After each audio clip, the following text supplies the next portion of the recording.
In a bid to improve service delivery among the citizenry, government put emphasis on infrastructure development, prioritizing the road network. Nakawuka and other access roads were part of the mandatory projects, whose upgrading works have been officially launched.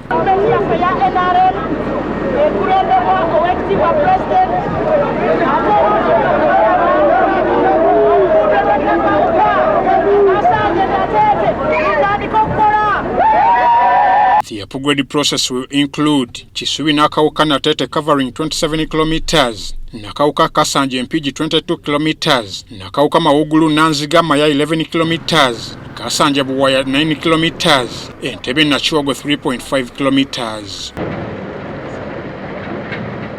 As the link of Kasanja Buwaya, which will cover 9 kilometers, is connected to Entebbe Nyendo Villa Maria, which is 11 kilometers, paving other access roads covering 7 kilometers. This road has been in our manifesto 2021, 2026.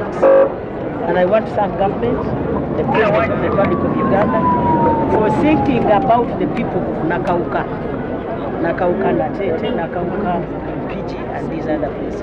Premier Nabanja urged the political wing to engage locals affected by the project for compensation to enable the smooth flow of the works. Waliwo akapapula ke babawa bakaita commitment letter.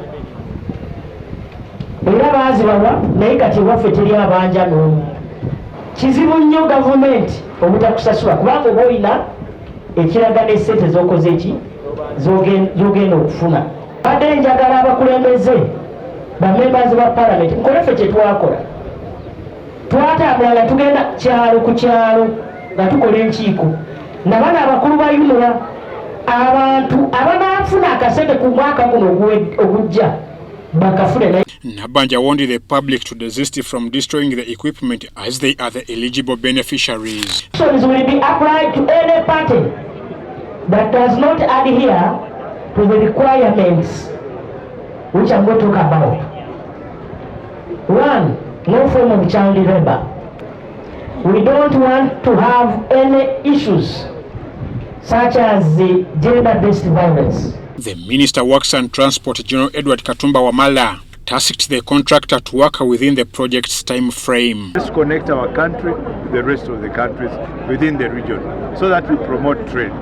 When you promote trade, then you can earn and then come back and do these roads in the inside. So yes, it has taken time, but better late than never. So it is here. The groundbreaking launch was witnessed by officials from UNRA, parliamentarians, and the local leaders. This project, the road from Nakawuka to Natete, is a big project that we must appreciate. We must cherish it and appreciate it. His Excellency the President pledged this road in our manifesto, UNRA manifesto, and it is number 1 on page 51.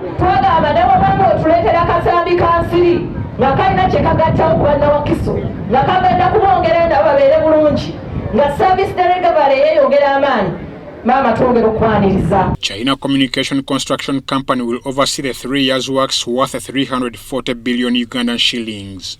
Ivan Juko, Patrick Mugera for UBC.